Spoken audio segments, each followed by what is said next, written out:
naghugas kamay si Congressman Timothy Cayton sa paggawad ng permit para sa mining exploration sa Nueva Vizcaya.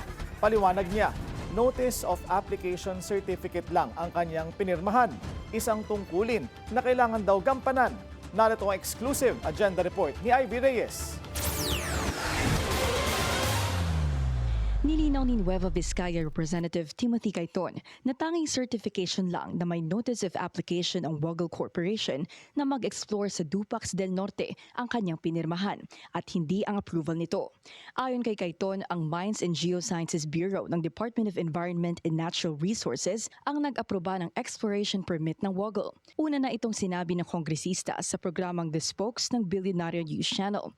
We came to know only the permit was approved in social media.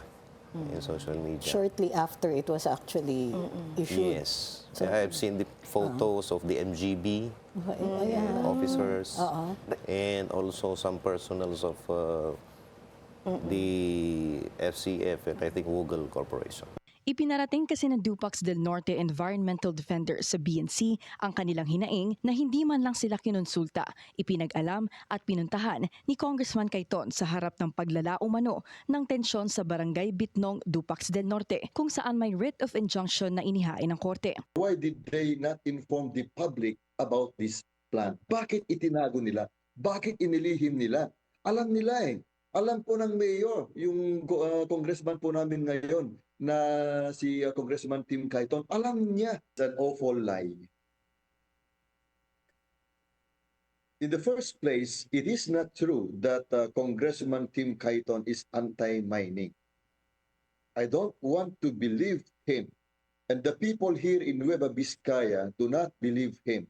Sagot ni Cayton, ministerial duty ang pagpirma sa certification ng Notice of Application ng Woggle. Wala raw lihim na nangyari dahil ang pag-post sa bulletin board ay para malaman ng publiko na nais mag-apply ng kumpanya para sa isang exploration permit.